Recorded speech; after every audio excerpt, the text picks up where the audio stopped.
You're listening to Parasearch UK Radio. News, views and reviews from the world of the paranormal from across the UK and beyond.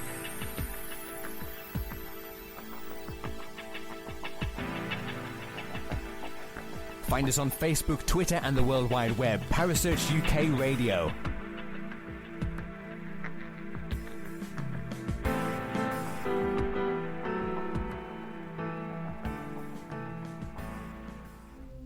The views and opinions expressed by presenters and guests are their own and do not necessarily reflect the official policy or position of Parasearch UK Radio or its affiliates and sponsors. Listener discretion is advised.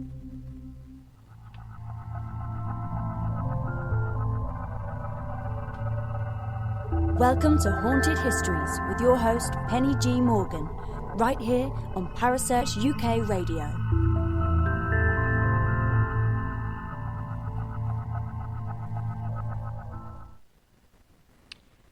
Good evening, everybody, and welcome to this Wednesday's Haunted Histories on Parasearch UK Radio, with me, your host, Penny G. Morgan.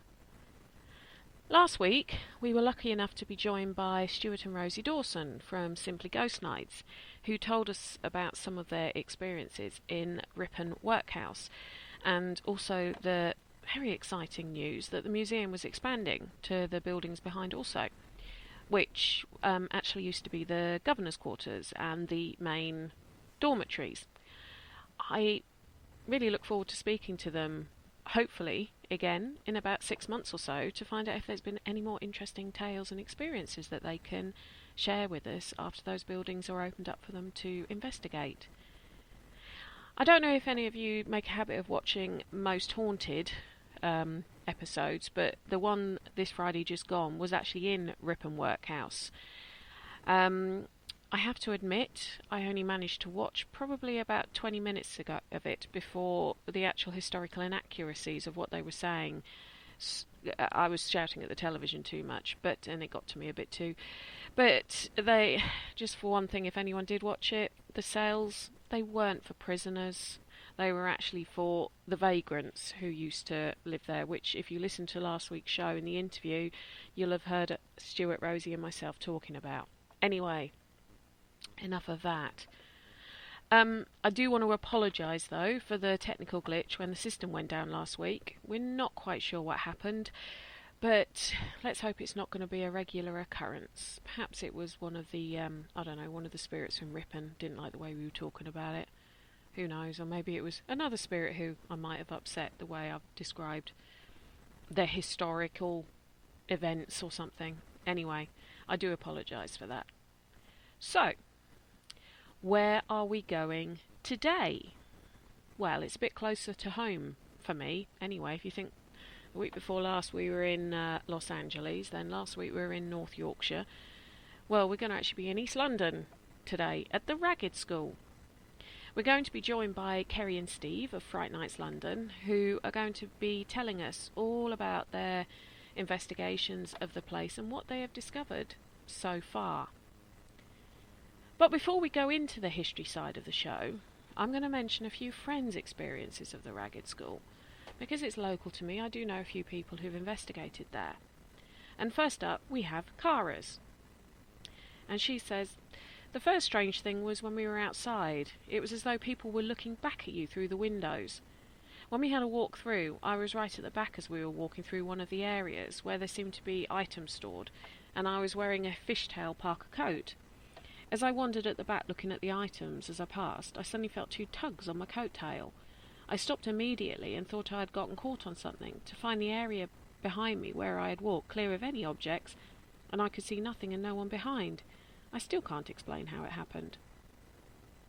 In the very top classrooms, I was watching my friend take pictures on her phone, and we could both see what looked like bright lights shooting across the screen.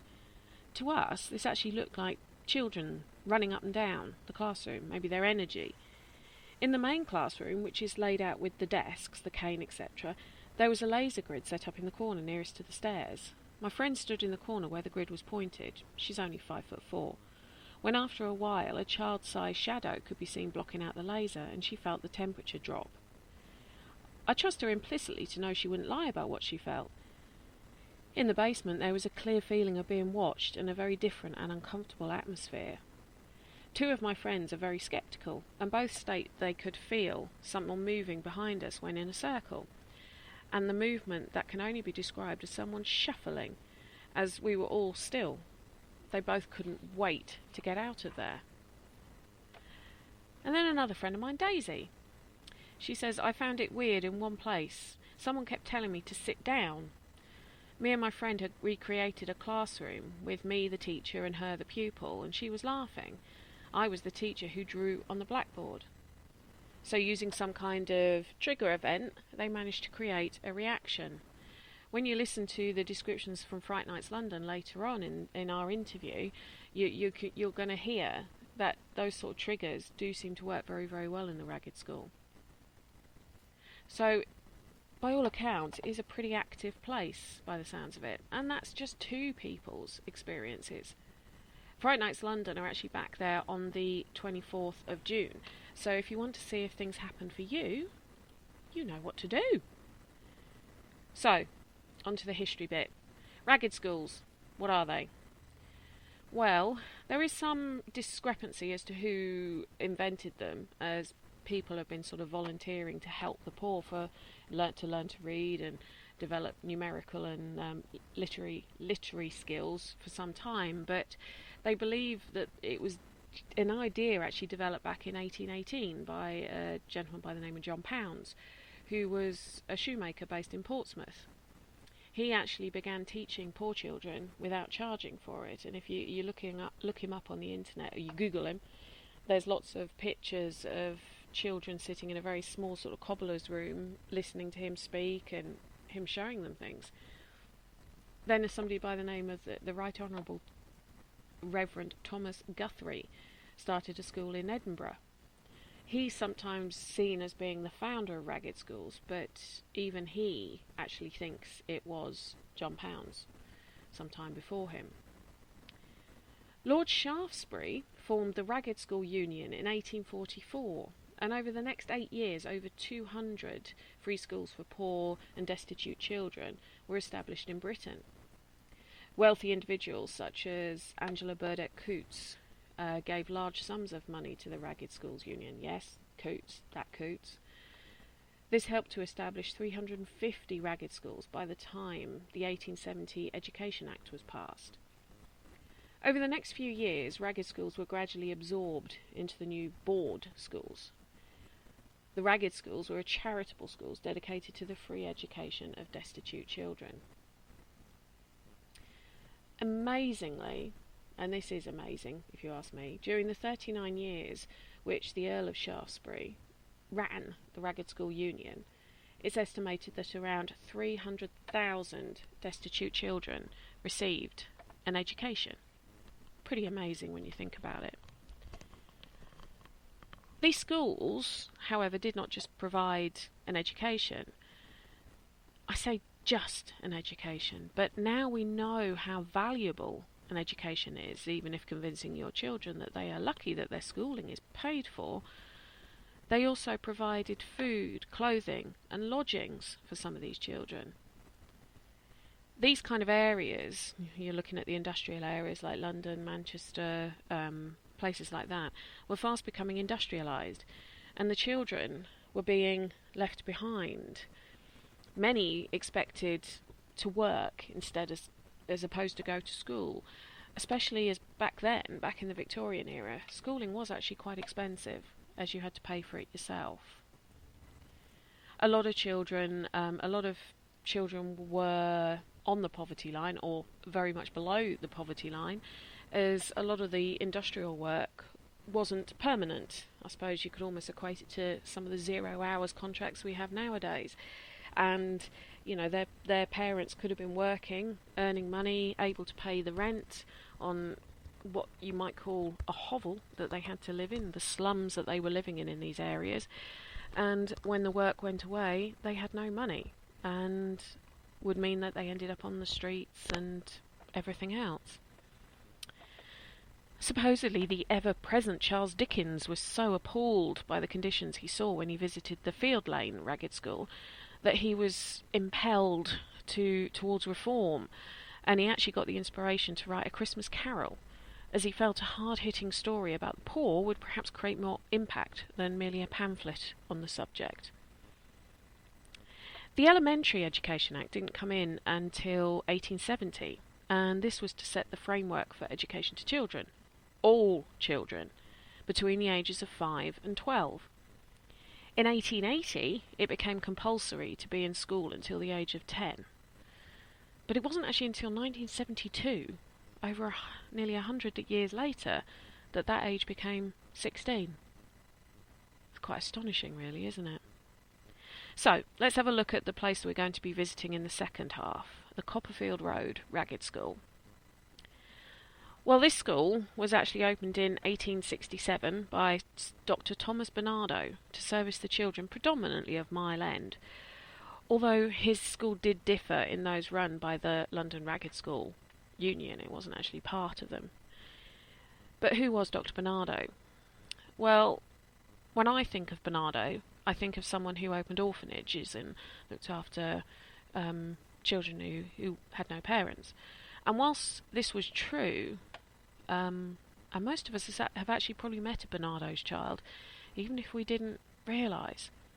When he came to London in 1866 from his home in Ireland, he had actually originally intended to train as a doctor and then to go to China as a missionary.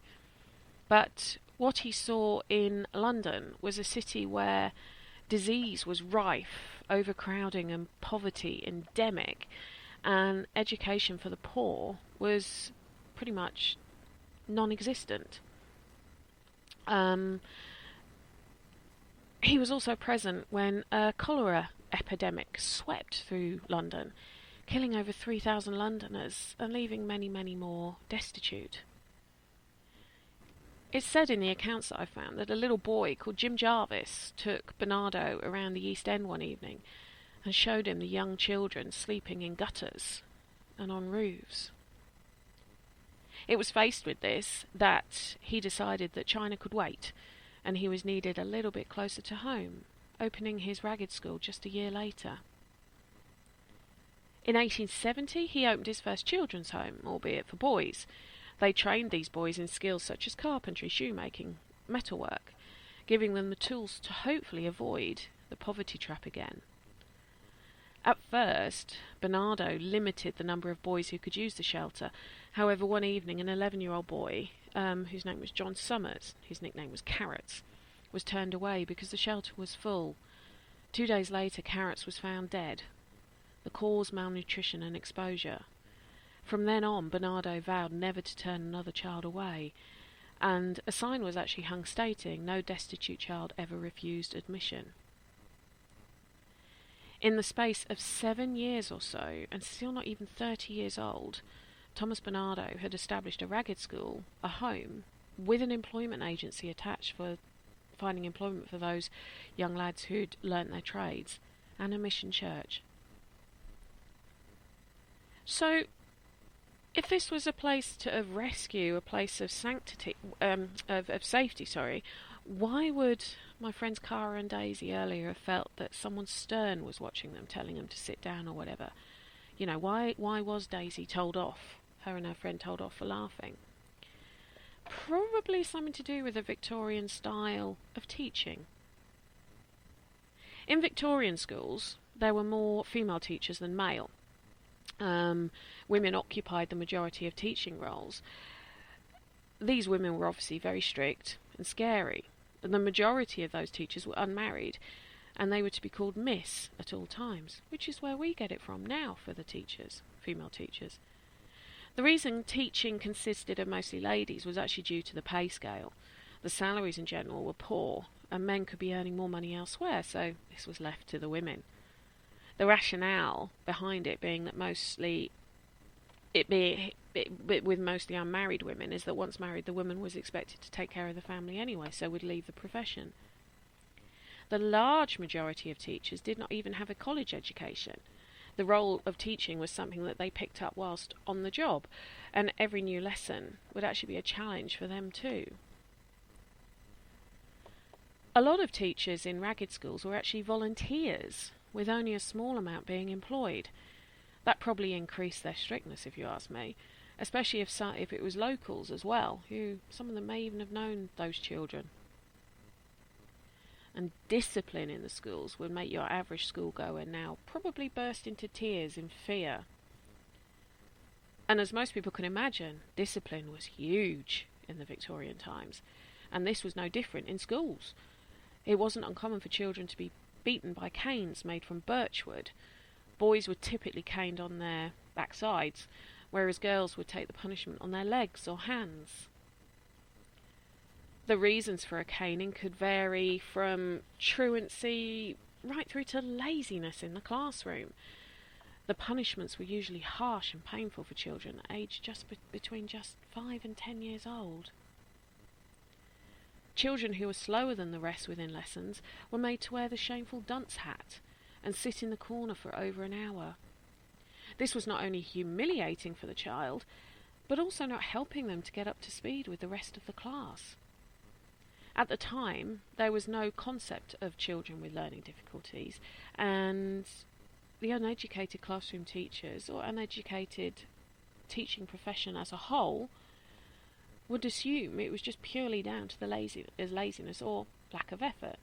Let's be honest, some of it could have been, but without being able to recognise certain learning difficulties that we now know, they wouldn't have realised that in some of the cases it wasn't the child being disobedient or lazy. Children were even reprimanded for using their left hand to write, and this was seen as a punishable offence, and they were made to write with their right hand. We find that astonishing, but I know someone who's in her 50s who they even tried then when she was at school in the 70s to make her write with her right hand. I've read accounts of children having their left hand tied behind them, so they had to use their right hand to write with. In terms of lessons, they were quite basic, but they focused on the 3 R's, so reading, writing and arithmetic, or maths, as most of us would probably know it, with the introduction of a 4th R of religion or religious education to make this the not so fantastic 4. The initial 3 were seen as the most important areas of education at the time, and a vast majority of school time was involved in the learning of these. Being able to write nicely and have a presentable written word, I suppose, was seen as incredibly important in the Victorian era. The lessons were actually very different to lessons of today, and usually involved copying down what the teacher wrote on the chalkboard. Furthermore, children were expected to chant things out loud until they did so without mistakes. The times tables, for example, were commonly done this way, and children were expected to do this perfectly. The other thing to factor in was the sheer number of children in a class. I was reading accounts that there could be between 60 and 80 children in a class, and when you look at photos of a Victorian classroom, you can see them all sitting very nicely, very obediently at their desks in rows. Very different to schooling of young children now. The school day itself was actually from 9 o'clock till 5 o'clock, with a 2-hour lunch break for most, where they tended to be expected to go home and have a meal with their family. Maybe this is where our modern 9 to 5 comes from, because the working hours back then certainly weren't 9 to 5. But why would a place like this have so much energy still remaining? It's a good question. I don't know the answer to that. How many of those children possibly died before they reached adulthood who went to that school? Chances are, with child mortality rates the way they were in the 1800s, quite a lot. And many of the accounts would confirm that these children were living on the edge of society a lot of the time. Many destitute children lived by stealing. We mentioned Charles Dickens earlier. You think of Fagin and his den. Well, Oliver Twist, I know he was in a workhouse, we mentioned him last week, but that's how destitute and orphan children a lot of the time had to live. And to the respectable Victorians, they must have seemed a real threat to their ordered society. Something had to be done about them to preserve that order, and to preserve their laws. Many people thought that education was the answer, and that these ragged schools that were popping up all over the place, remember there was well over 300 at one point, they felt that those might have met the needs. However, there were, I suppose you could say, dissenting voices against this. Henry Mayhew argued that since crime is not caused by illiteracy, it cannot be cured by education, the only certain effects being the emergence of a more skillful and sophisticated race of criminals. Quite a short-sighted approach, really, not thinking that maybe if these children had sort of trades and work that they could go out and do, they wouldn't need to steal to live. I think it was the common misconception of people stealing to have extra, or stealing to literally be able to go out and buy a loaf of bread. And if you remember what I was saying about workhouses last week, many Victorians had no sympathy for the poor and felt that they were in the position of poverty and destitution by their own fault, or that it was some kind of divine providence. You know, they were expected to be destitute on earth because that's what they were going to be in heaven. And this is no better illustrated than in a hymn published in 1848 by Cecil Francis Alexander. Now don't worry, I'm not going to sing it to you. I'm more sort of heavy metal than hymns, but you probably recognise it if you've had to sing hymns in school or whatever. But the rich man in his castle, the poor man at his gate, God made them high and lowly, and ordered their estate.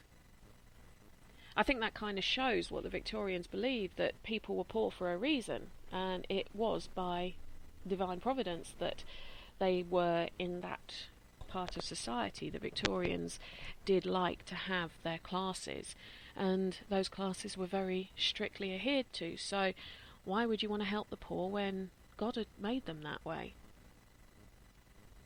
Not a view I particularly share, but there you go, that's history for you. You can actually read former ragged school masters' diaries online, if you're so inclined. And the ones I have read have an overwhelming sense of, I don't know, I suppose resignation that these children were trouble, and that they were always going to be trouble. One I read was of a master wishing, and I'm sorry, but this did actually make me chuckle, really. I don't know if it was meant to be amusing, but it did make me chuckle. He wished that the slates that the children used to write on had wooden frames. Then they wouldn't hurt as much when they were thrown at you. You can't quite imagine them dealing with that, but a lot of the reports I read were of dealing with violence, of dealing with children just storming out the classroom. It's not quite what we imagine of Victorian schools, looking at the photos and everything else. But I guess these children socially had never been taught how to behave. You see the pictures of a lot of the destitute children from that era, and many of them have, I suppose you could say, a cockiness and a confidence far older than their years. They didn't abide by the quintessential Victorian attitude of children should be seen and not heard, and they'd never had that influence from their peers or their parents or whoever their guardians were. They had to look after themselves, and therefore it was probably a case of fight or flight in a lot of, and so they lashed out.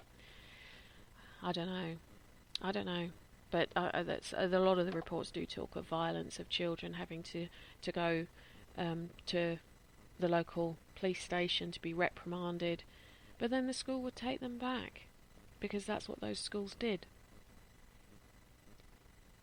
Keep in mind as well that there is an estimated 30,000 homeless children living on the streets of London in the 1840s.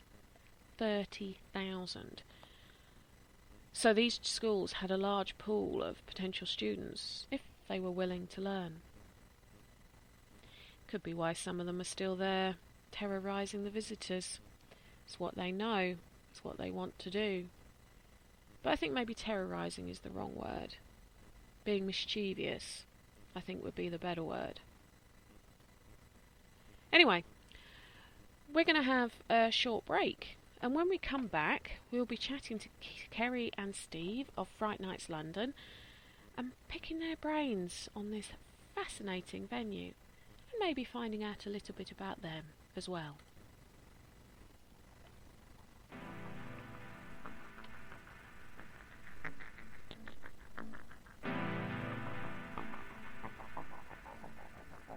You're listening to Parasearch UK Radio. News, views and reviews from the world of the paranormal from across the UK and beyond.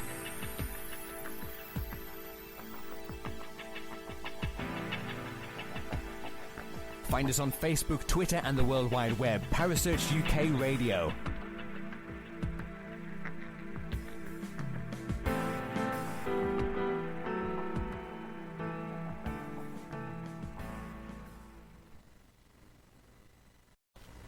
And so we're back from the break. I hope you all got yourselves your coffee, your tea, your beer, your whiskey, whatever it is you were going to get to have a quick drink. I'm now joined by Kerry and Steve of Fright Nights London. Hi guys. Hello. Hi. Thank you ever so much for joining us. We're going to be talking about the Ragged School shortly, but so that anyone listening can get a bit of an idea about you guys, I'm going to be a bit nosy and ask you a few questions about yourselves first, if that's all right. Yeah, no problem. Shouldn't be too painful. They shouldn't be too painful. The first one, how did you both get into investigating the paranormal? As most mediums and stuff like that go, it's the same old stories you usually hear. Playing on your own, in your room, talking to somebody, your parents ask who you're talking to, and lo and behold, it's your grandparents and who passed away. So, right at an early age, I started believing in. As for me, mine's a bit more recent than that. I always believed in spirits and ghosts, and only when I met Steve did I start going along to paranormal investigation. So the last couple of years, and became hooked from there, really. Okay. So, Steve, I mean, I understand what you're saying about the whole sort of the speaking to people that probably other people would say, well, they're not there. Who are you talking to? How did you actually start getting into the actual investigating side? What sort of triggered that? Well, just trying to find out what these things were and sort of trying to do a little bit of research on who I was picking up on, and just going to old buildings and seeing if I could pick up things from there, like churches, and then just sort of stumbled into going on ghost hunts and other investigations. So it's almost like practicing your skills, really, was how you got into it? Yeah, pretty much, yeah. Cool. So, over the years, both of you, what's been your most unnerving experience? And where was it? I think, funny enough, one of our most unnerving experiences was one of our recent events at Avenue House. Mm-hmm. Yes. There's a room there called Stephen's Room, and we sort of did our little walk around beforehand for sort of health and safety and just have a wander. And just before I ventured into that room, it was like my stomach sort of flipped, like when you're on a roller coaster. Yeah. It's a really odd feeling. And I walked into the room, and immediately afterwards I sort of felt like I shouldn't have walked into the room. So I thought that was a bit odd. And both Stephen and our medium for the night, Ian, had felt the similar sort of feelings when they walked in there afterwards. Right.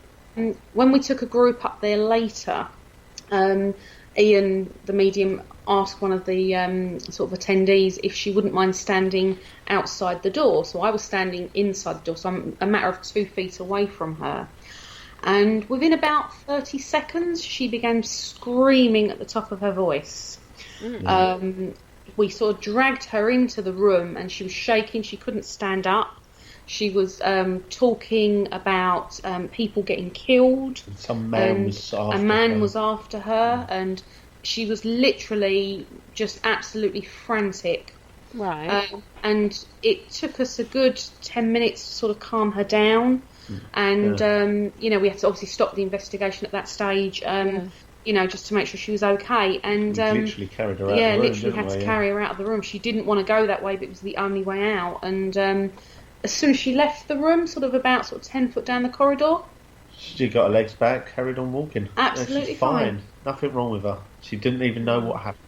And we have no idea what caused it, but there was something in that doorway that we all felt and just could never put our finger on as to what it was. That's really. The thing I chased. I felt there was something there, so I chased it, and every time I got there, it felt like something was running away. And every time my back, it felt like it was right behind me. So is the history of Avenue House that dark? I think it is. Yeah, it sort of goes back to the Knights Templar. Yeah. Right. There was. We sort of found. There was a little bit of a sort of dark history. There was a big fire there as well, which was questionable. Yeah. Things. It was very interesting. That was probably the one that we were. I think because it took us by surprise with one of our, one of our people sort of almost becoming ill, I suppose, in a way. Yeah. But we believe it was like a shadowing experience because she was sensitive. We didn't know at the time. Yeah. She was sensitive, so yes, it did stay with her for a long time actually. Yeah. But that's probably the most unnerving experience we've had. Yeah, definitely. Yeah. Well, for both of you, that was both of yours. I mean, I don't really get unnerved because I can see things coming before they do actually jump out in front of people. But even this one took me by surprise as well. And even the psychic was very shocked. He didn't expect what happened to happen. Yeah. Yeah. It was quite an experience for the entire group, wasn't it? Yeah. I think on a personal level, my first ghost hunt was at Warwick Castle. Oh, yeah. And we went on a Fright Nights event there with a lady called Libby. And we were in the jail and we were all sort of in a circle holding hands. It was this very dark room. And all of a sudden, in front of us, I saw a man appear. Mm-hmm. And he was like cloaked. And the medium said, why doesn't someone call out? So I called out. And I just saw this man turn to face me. And then I felt breathing across my cheek. Mm-hmm. That was probably, for me, the weirdest sort of personal experience for me.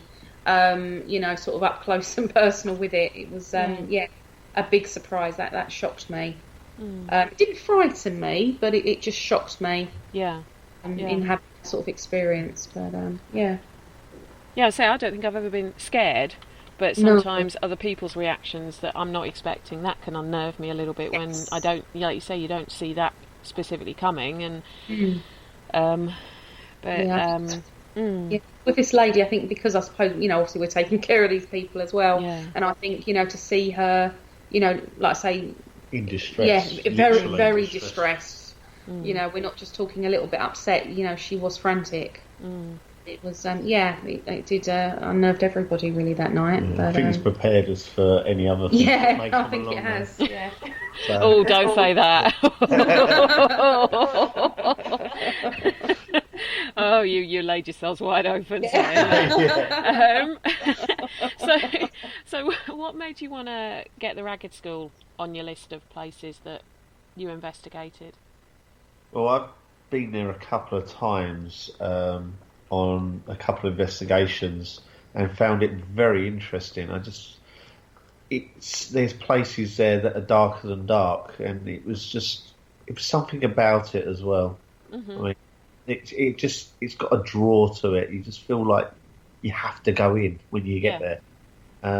And the history behind it. I deliberately don't do history, but so much history. As you walk in, you just feel it. It's such a lovely place, and it's still some of it is still in keeping in exactly how it used to be. Yeah, because they've got the Victorian schoolroom out there, haven't they? Families from around there, and my granddad was brought up literally over the road from the Ragged School. Oh, right. Yeah, so sort of he was born there in the early 1920s. So, yeah, for me it was a bit more personal sort of approach. But yeah, it's such a fascinating place. We all love going there. Okay. So, I mean, Steve, you say you've investigated there a few times. You did a Fright Nights investigation there earlier this year. You've got another one June the 24th. Right, yeah. That's right, yeah. Yep. If anyone wants to go along on it.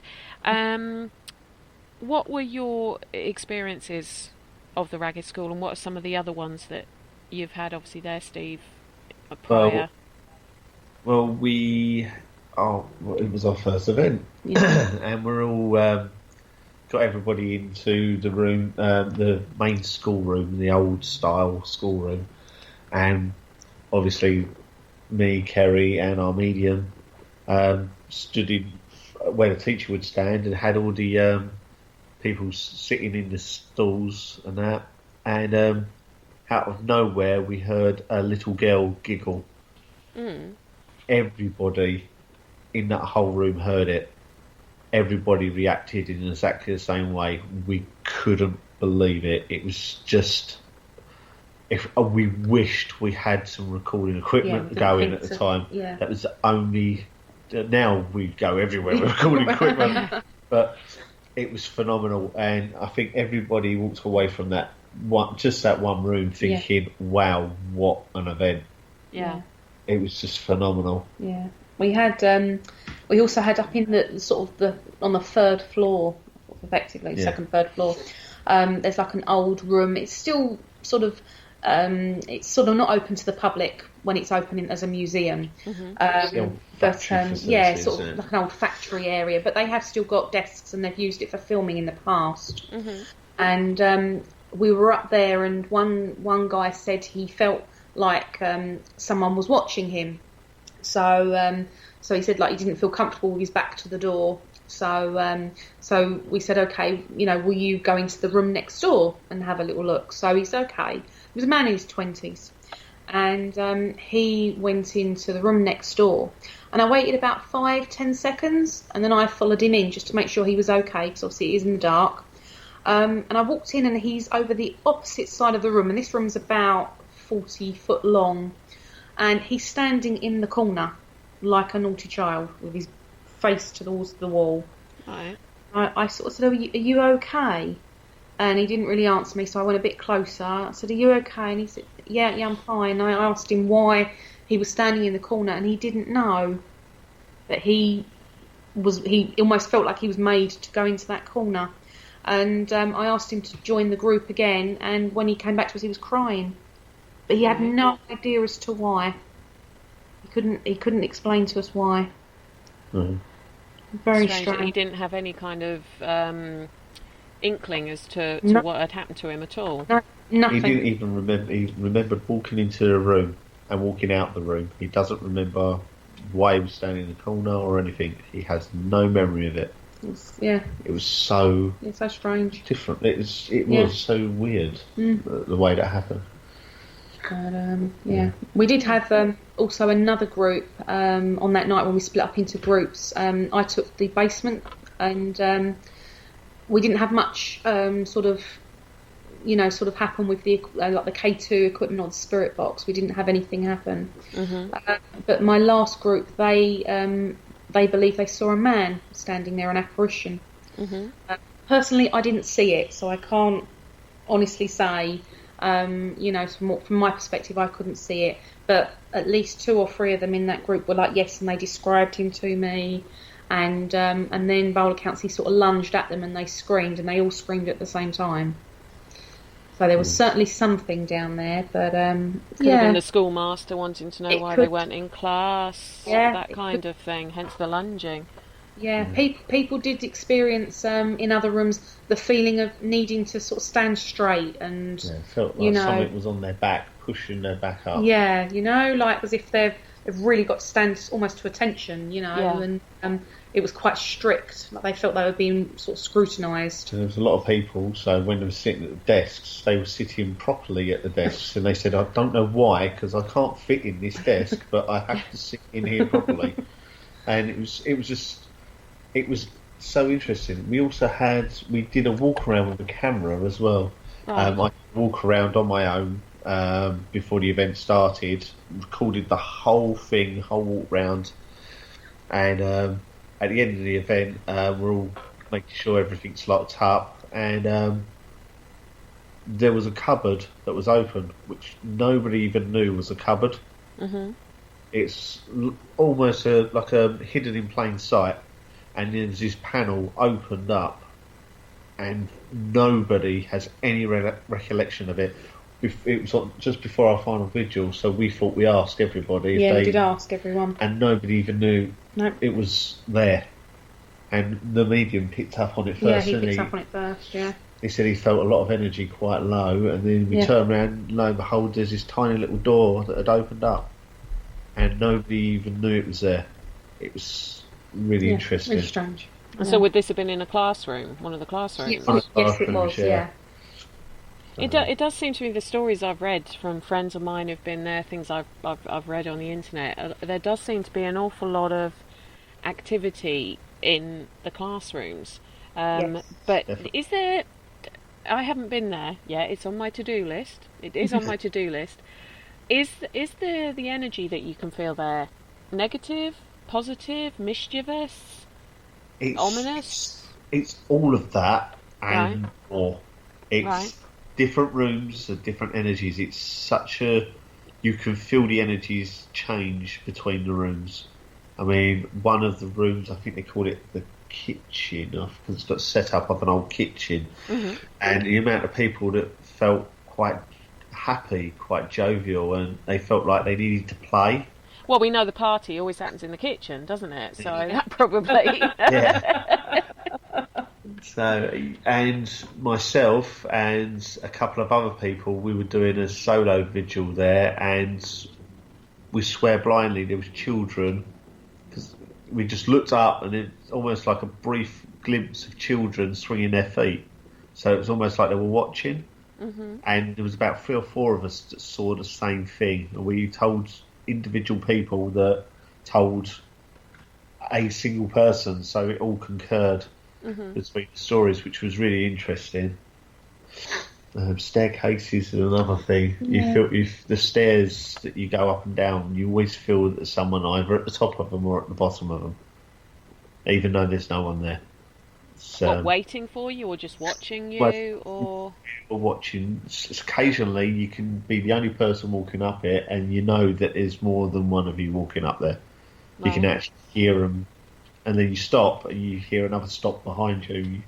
It's a little bit unnerving, but you just think, well, if they're following me, that's not a bad thing. Curious. It's curious. It's almost like childlike behaviour. Yeah.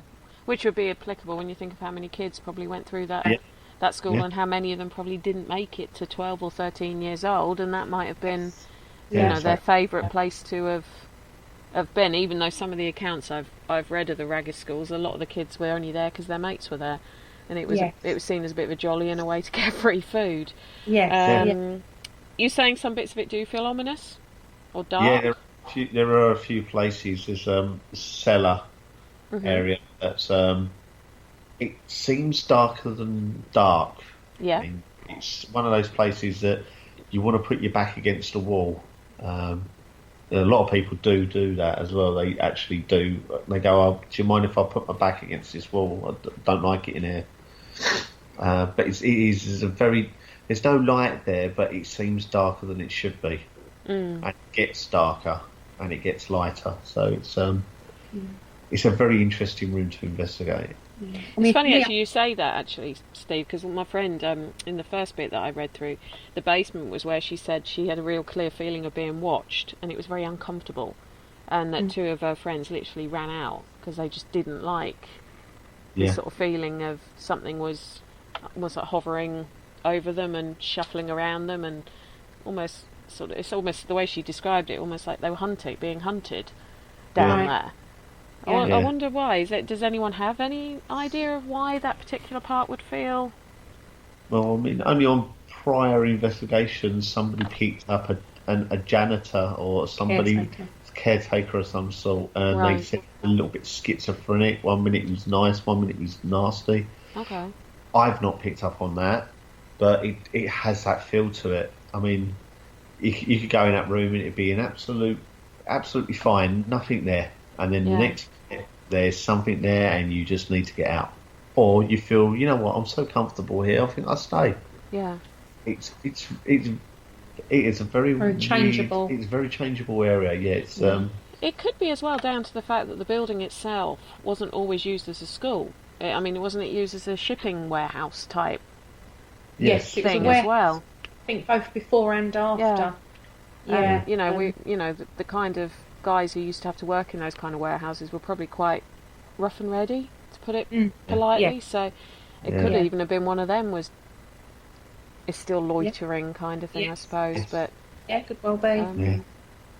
And so which bits did you feel? Are you saying the kitchen you felt quite at home in? It was quite friendly, happy sort of atmosphere. Which parts felt they weren't scary, as in ominous like the basement, but you kind of thought, I don't really want to step out of line here. Does that make sense? Yeah, I think it's definitely, as they call it, the kitchen room. That feels quite comfortable. It does feel very playful. Like you just want to giggle. The amount of people that go in there and just go, I'm sorry, but I just need to laugh. Mm-hmm. That's a very interesting room as well. The schoolroom's Schoolroom quite, as well. It's not too bad in there actually. It's quite a positive feeling in there.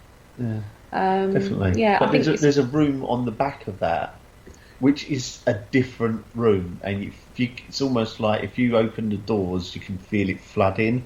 It's like a different atmosphere. But that's very modern. That's a very modern, like a modern classroom. school classroom. So it's really throws you. 'Cause you got a room separated by a very thin door, and there's two different atmospheres in the areas. Yeah, you're stepping back in time, obviously, to the Victorian classroom. Yeah. Which actually, in my opinion, has quite a good feel to it. Yeah, it does. But the sort of the new modern, what you'd expect a normal classroom these days to be like, was the one where it feels worse. Yeah, there's a strange feeling there. So you've literally got a Jekyll and Hyde sort of situation it's a bit of a on contradiction. one floor. Yeah. But it could have been that more, because they could have both been Victorian classrooms in the day. Yeah, it could have just been something nastier happened in that. Exactly. The way it's been mocked up. I think, I mean, we were talking about some of the previous haunted programmes earlier, and when they talk about things, they seem to sometimes forget that just because a museum room is mocked up a certain way doesn't mean that's what it was.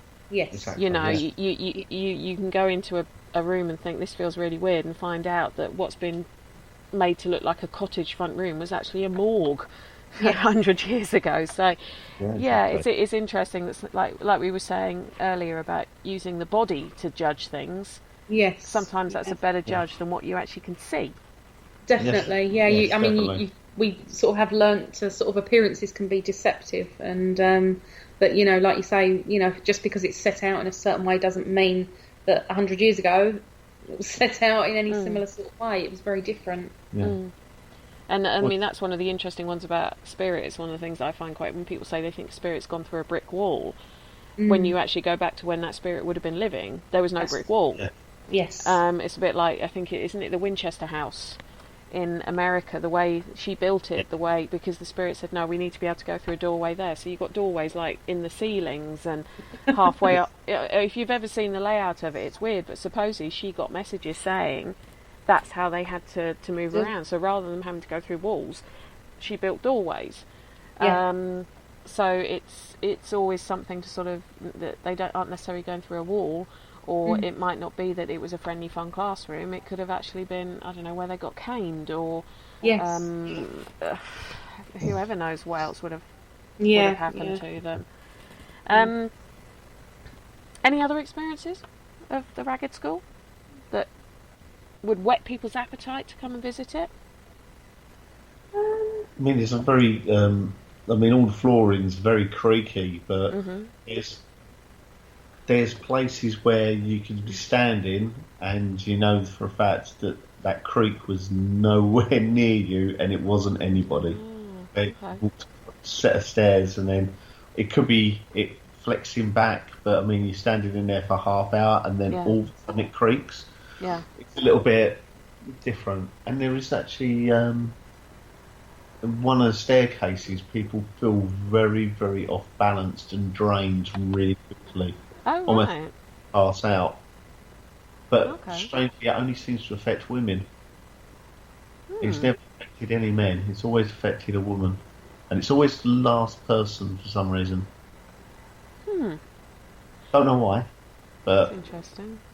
Yeah, I found personally the upper floor, like I say, where we had this guy, and he went over into the corner. There are more of these sort of unused areas where the public don't really go. Yeah. On a normal sort of museum open day. I found them sort of they were quite sad. I mean, it could be maybe they are neglected over the years and not used as much, but there was quite a sad feeling about them. yeah. But I guess, I mean, that's the beauty of, doing sort of an investigation, because we do get to sort of have access to these areas that people, when they go into the museum, they don't have access to. Yeah. So we are able to take people around into areas that, that aren't sort of as frequently used. Yeah. Yeah. Yeah. Interesting. Well, it's been a very interesting conversation with both of you. I'd say the Ragged School is on my list of places to go. Yes. I'm hoping it's not going anywhere, because this year is getting pretty booked up already. But it's definitely somewhere I'd like to go sometime and sort of see what I can pick up there. And it's interesting to know that there's the whole range of sort of emotions that you can feel in one building. That's always an interesting one. If people want to look at the different events you've got coming up, you've got Facebook, obviously, Fright Nights London. London, yeah. And website? Is www.frightnights-london.co.uk. Okay. And what have you got coming up in the not too distant future? Well, we've just finished a successful night at Fort Horsted on Saturday night. That was brilliant. So we've got 3 more dates there this year that people tickets to, in September, October and November. Oh. And then we've got the Ragged School on the 24th of June, which we can't wait.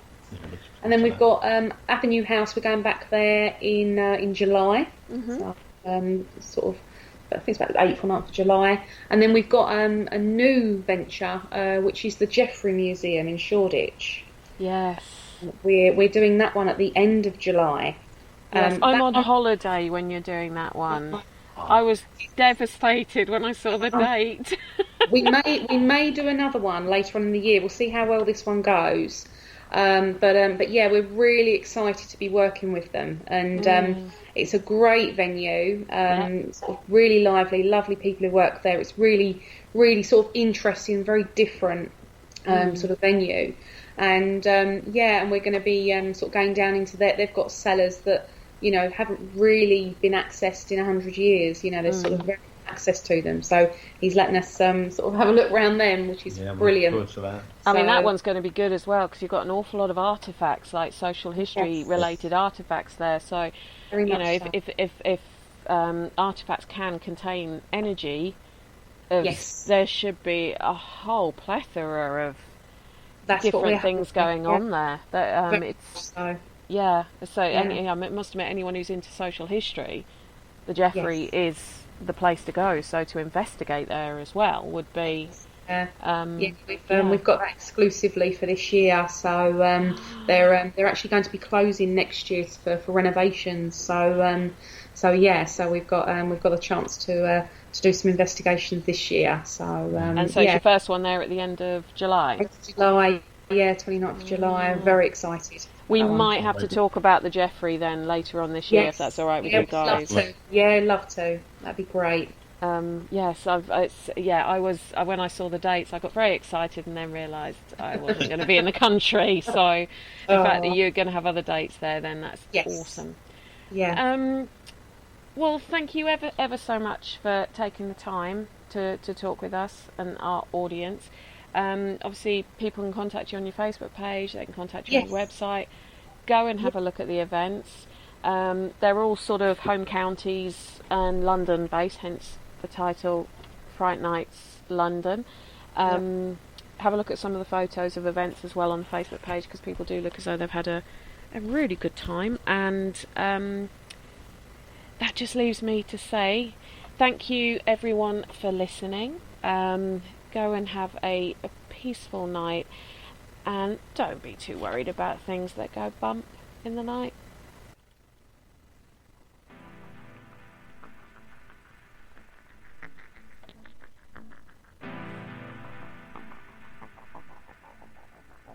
You're listening to Parasearch UK Radio. News, views and reviews from the world of the paranormal from across the UK and beyond.